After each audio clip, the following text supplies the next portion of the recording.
Hi there, welcome to Realities Unlimited. I'm your host, Don McCaskill.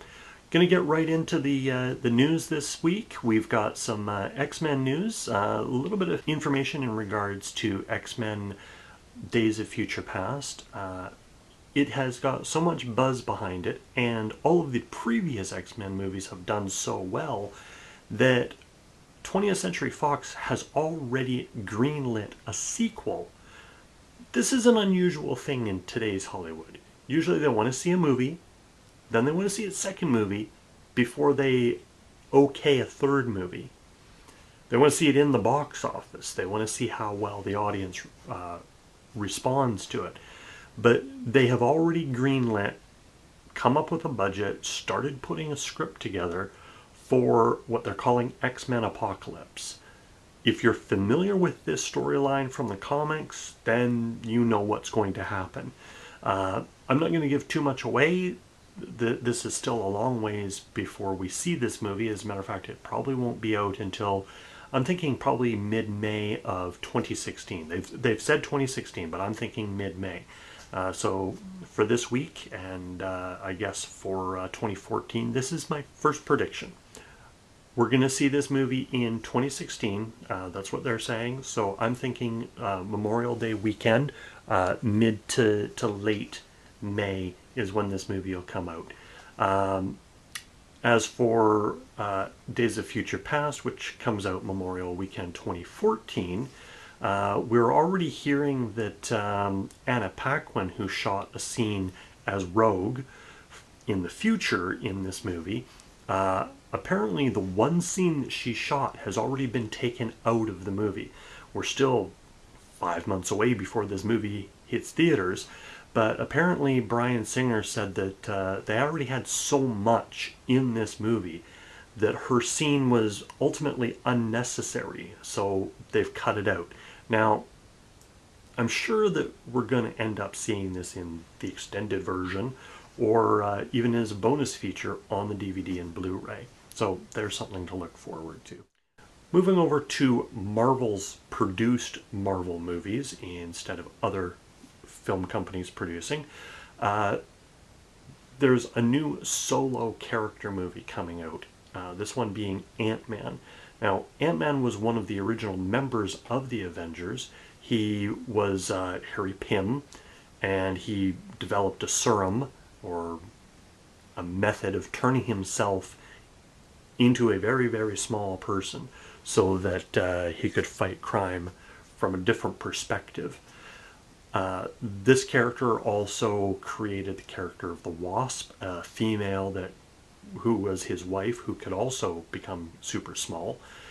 And both members were original members of the Avengers, but now we're seeing this character being introduced into the Marvel film franchise universe, and we have an actor for Ant-Man. That actor is Paul Rudd. Done a fair number of comedic films, so it's going to be interesting to see how he plays in an action film and how he moves into Avenger team-up movies.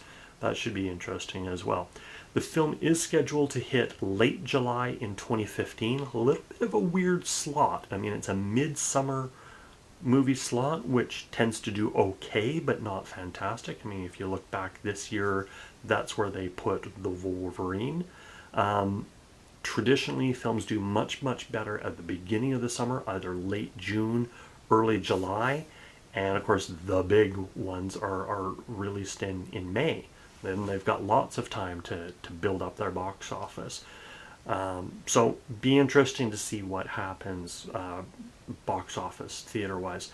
While we're on the subject of Marvel movies, I want to wish a very happy birthday to Marvel big man, hotshot Stan the Man Lee. Believe it or not, he turned 91. Stan Lee is 91 years old and doing fantastic. Moving forward, want to talk a little bit about a couple of TV shows coming out of England. Of course, the big one, Doctor Who. We just saw the Christmas special. Fantastic episode. I felt there was a little too much of everything in there from previous seasons, previous episodes, kind of trying to tie up the loose ends. In some ways made some confusion for the fans, but I think we've all got it figured out.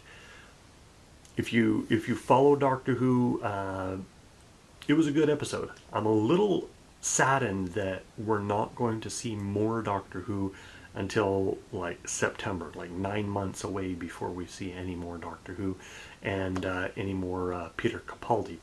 I'll get to that in a second, but I want to take a minute to talk about a little contest that the producers of Doctor Who at the BBC put together. There's a set of characters. There's lots of sets of characters in Doctor Who that show up from time to time, but there's one particular set of characters that have shown up a number of times in a number of episodes, and a number of the what they call minisodes. These are little episodes that show up on the internet either a few days before an episode or leading into a special episode. These characters are known as the Paternoster Gang. The Paternoster Gang composed of Jenny Flint, Madame Vastra, and the Sontaran warrior Strax. They live in the late 1800s in London, England, and they are basically paranormal investigators.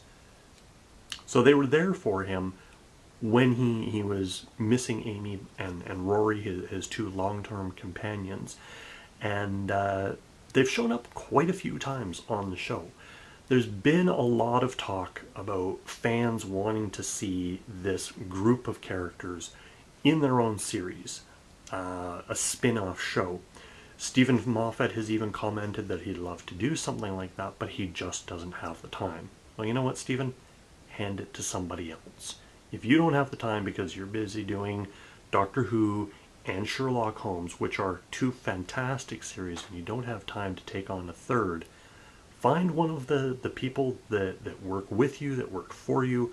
I don't know, maybe Mark Gatiss or Chris Chibin, to take over the Paternoster Gang and develop a fantastic series. Or I'm sure there's lots of other great people at the BBC.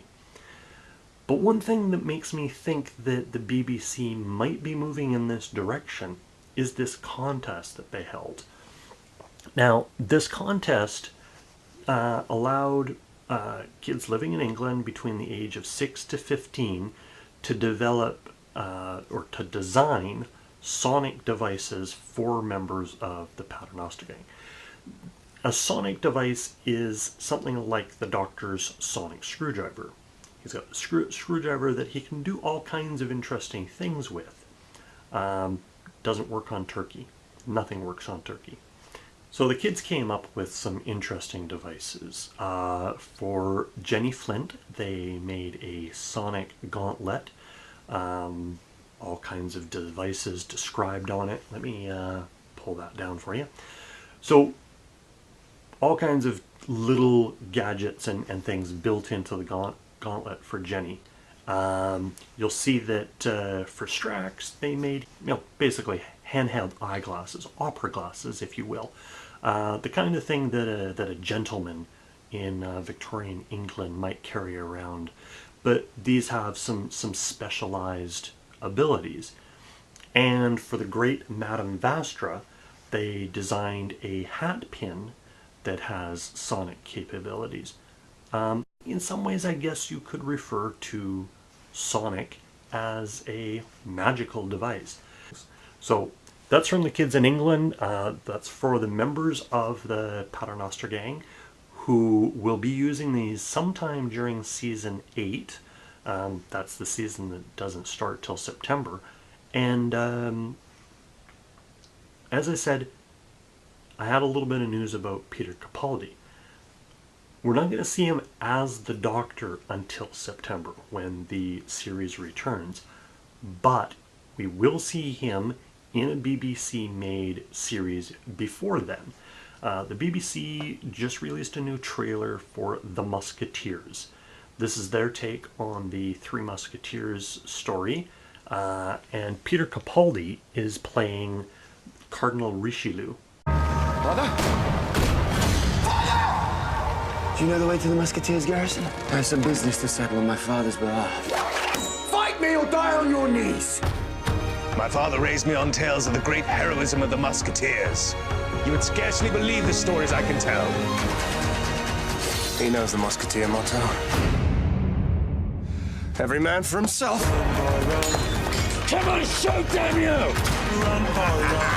Forgive me, Father, for I have sinned. Often. I taught him that move.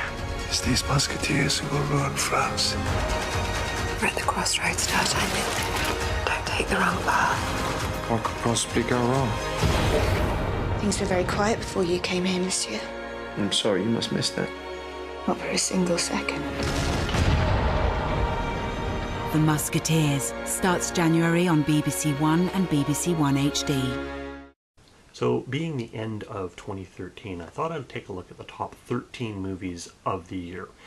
And I was a little surprised when I discovered that out of the top 13 movies, only one movie is not genre related. Now, when I say genre, I'm referring to the kind of things that I review on this podcast. Science fiction, fantasy, comic book. Those are the three categories that anything that I talk about should be falling into.